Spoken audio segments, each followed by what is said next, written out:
ஆண்டவரும் இரட்சகருமாகிய இயேசு கிறிஸ்துவின் நாமத்தில் உங்கள் ஒவ்வொருவருக்கும் என்னுடைய அன்பின் ஸ்தோத்திரத்தை இந்த நாளை தெரிவித்துக் கொள்கிறேன். ஆண்டவர் பாதத்தில் ஆசிரியர்கள் மற்றும் அன்பர்கள் ஜெபக்குழு நடத்தும் 21 நாட்கள் உபவாச நாளை நாம் அனுசரிக்கிறோம். இதன் முதல் நாளாவதாக இன்றைக்கு ஒரு காரியத்தை நாம் ஜெபிக்க போகிறோம். மிக 2:13 படி தடைகளை நீக்கி போடுகிறவர். நம்முடைய வாழ்க்கையில் இருக்கிற தடைகள், நம்முடைய பாதையில் இருக்கிற தடைகள், நம்முடைய ஊழியத்தின் பாதையில் இருக்கிற தடைகளை நீக்கி போட்டு தேவன் நம்மை வழி நடத்தும்படியாய் நாம் ஜெபிக்க போகிறோம். மிக 2:13 தடைகளை நீக்கி போடுகிறவர் அவர்களுக்கு முன்பாக நடந்து போகிறார். அவர்கள் தடைகளை நீக்கி வாசலால் உட்பிரவேசித்து கடந்து போவார்கள். அவர்கள் ராஜா அவர்களுக்கு முன்பாக போவார். கர்த்தர் அவர்கள் முன்னணியில் நடந்து போவார். இன்றைக்கு நம்முடைய வாழ்க்கையின் பாதையில், ஊழியத்தின் பாதையில் அநேக தடைகள். தேவனுடைய ராஜ்யத்துக்குள் நாம் போகக்கூடாதபடி, ஜெபிக்கக்கூடாதபடி, வேதத்தை எடுத்து வாசிக்கக்கூடாதபடி, தியானிக்கக்கூடாதபடி, ஆலயத்துக்கு போகக்கூடாதபடி, நாம் உபவாசிக்கக்கூடாதபடி, தேவனுடைய ராஜ்யத்துக்கென்று ஒரு கூட்ட ஜனத்தை ஆதாயப்படுத்தக்கூடாதபடி இன்றைக்கு பிசாசானவன் அநேக காரியங்களை நம்முடைய வாழ்க்கையிலே தடைகளை கொண்டு வருகிறான். அந்த தடைகளை நீக்கி போடுகிறவர் என்று மீகா தீர்க்கதரிசி இங்கு அருமையான ஆண்டவருக்கு ஒரு பெயரை வைக்கிறார். அவர் தடைகளை நீக்கி போடுகிறவர். நம்முடைய வாழ்க்கையில் இருக்கிற தடைகளை அவர் நீக்கி போட்டு நமக்கு முன்பாக அவர் சென்று, நமக்கு முன்பாக இருக்கிற தடைகளை எல்லாம் நீக்கி நாம் போக வேண்டிய இடத்துக்கு, நாம் போய் சேர வேண்டிய இடத்துக்கு, வாக்குத்தத்தம் பண்ணப்பட்ட இடத்துக்கு கொண்டு போகும்படி தேவன் என்ன செய்கிறார்? எல்லா தடைகளை நீக்கி நம்மை வழி நடத்துகிறாராம். இஸ்ரவேல் ஜனங்களை அப்படிதான் அவர் வழி நடத்தினார். நீங்கள் வேதத்தில் பார்த்தீங்கன்னா பரம கானானை தேவன் அவர்களுக்கு வாக்கு பண்ணினார். ஆயத்தம் பண்ணப்பட்ட ஒரு கானான்.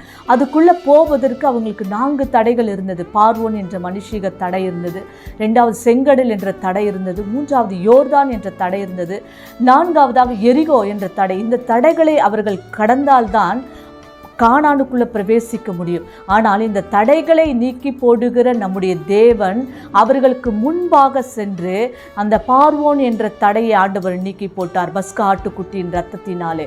அந்த செங்கடல் என்ற தடையை நீங்கள் யாத்திராகம் 15ஆம் அதிகாரம் 8ஆம் வசனத்தை பார்த்தீங்கன்னா, அவருடைய நாசியின் சுவாசத்தினால் செங்கடல் 2ஆய் பிளந்து அப்படியே நின்றது என்று சொல்லி நாம் வேதத்தில் பார்க்கிறோம். அவர் யோர்தானை ஆசாரியர்கள் உள்ளங்கால்கள் பட்ட மாத்திரத்தில், அதாவது உடன்படிக்கை பெட்டியை சுமக்கிற உடன்படிக்கை பெட்டிக்குள்ள தேவனுடைய வல்லமை இருக்கிறது.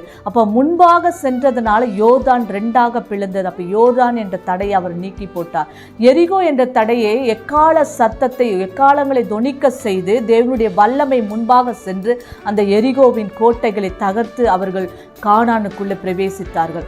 இன்றைக்கு நம்முடைய வாழ்க்கையில் பரம கானானாகிய பரலோக ராஜ்யத்தை நாம் சுதந்திரித்து கொள்ள வேண்டும் என்றால் பிசாசு அநேக காரியங்களை நம்மை தடை செய்வான். மனுஷீக தடைகள் உண்டாகும். சாத்தான் தடை செய்வான். பவுலே சொல்லியிருக்கிறார் தெசலோனிக்கே விசுவாசிகளுக்கு சொல்லும் பொழுது, நான் உங்களிடத்தில் வர 2 தரம் மனதாய் இருந்தேன், சாத்தானோ என்னை தடை செய்தான் என்று சொல்லப்பட்டு இருக்கும். அப்போ சில நேரங்களில் நாம் அந்த பரலோக ராஜ்யத்தை சுதந்திரித்து கொள்ளாதபடி, நாம் போக வேண்டிய தேசத்துக்கு, நாம் சேர வேண்டிய இடத்துக்கு போகாதபடி, நம்மை ஆசீர்வாதங்களை பெற்றுக்கொள்ளாதபடி, நம்முடைய வாழ்க்கையில் வளர்ச்சி, முன்னேற்றங்கள், ஆத்துமாக்களை நாம் ஆதாயப்படுத்தக்கூடாதபடி நிறைய தடைகளை பிசாசு நமக்கு கொண்டு வருவான்.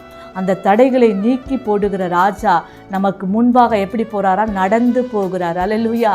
நம்முடைய தேவன் வானத்தை பூமி படைத்த தேவன். அவர் நமக்கு முன்பாக இருக்கிற தடைகளை, மனுஷீக தடைகளை, சாத்தான் கொண்டு வருகிற தடைகளை, யோர்தான் போன்ற பெரிய தடைகளை, செங்கடல் போன்ற தடைகளை, எரிகோ போன்ற பெரிய பெரிய கோட்டைகளை தகர்த்தெறிய அவர் நீக்கி போட நமக்கு முன்பாக அவர் போய் அந்த தடைகளை எல்லாம் நீக்கி நம்மை ஆண்டவர் அழகாய் வழி நடத்தி பாதுகாத்து, அவருடைய மேகஸ்தம்பம், அவருடைய அக்னி ஸ்தம்பம் பாருங்கள், இரவெல்லாம் பாதுகாக்க அக்னி ஸ்தம்பம், பகலெல்லாம் பாதுகாக்க வெளிச்சம் காட்ட வழிகாட்ட அவர்களுக்கு மேகஸ்தம்பமாய் முன் சென்று, அவருடைய உடன்படிக்கை முன் சென்று அப்பா இஸ்ரவேல் ஜனங்களுக்கு இருந்த எல்லா தடைகளையும் நீக்கி போட்டது.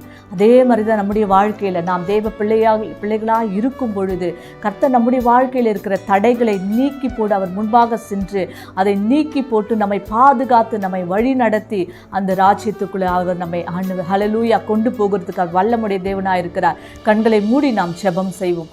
அப்பா உம்மை நன்றியோடு துதிக்கிற தகப்பனே, இந்த வேளையில் தடைகளை நீக்கி போடுகிறவர், எங்களுக்கு முன்பாக சென்று எங்கள் தடைகளை நீக்கி ஹல்லேலூயா எங்களை வழி நடத்தி ஆமென் பரம கானானுக்குள்ள கொண்டு போய் விடுகிற வரைக்கும் ஆண்டவரே, வாக்கு தத்தம் பண்ணப்பட்ட அந்த இடத்துக்குள்ள எங்களை கொண்டு போய் விடுவதற்கு வரைக்கும் ஆண்டவரே, எங்களுக்கு முன்பாக நீர் செல்லுகிறீர் என்று நாங்கள் விசுவாசிக்கிறோம். நம்பிக்கையுடன் இந்த வாக்குறுதியை நாங்கள் அறிக்கை செய்கிறோம் ஆண்டவரே.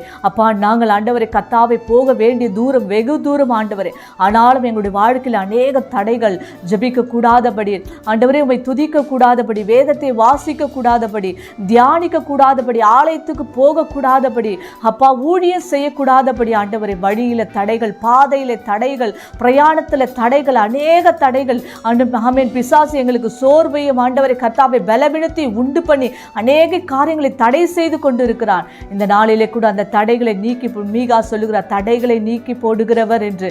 ஆமென். அந்த தடைகளை நீக்கி போடுகிறவர், எங்களுக்கு முன்பாக சென்று உம்முடைய வல்லமையினால் எங்களை வழி நடத்தி எங்களை பாதுகாத்து ஆண்டவரே அந்த பரம கானானை சுதந்தரித்துக் கொள்ள எங்களுக்கு நீர் கிருபை பாராட்டுவீராக. இயேசுவின் நாமத்திலே நாங்கள் ஜெபித்து ஜெயம் எடுக்கிறோம் நல்ல பிதாவே, ஆமென்.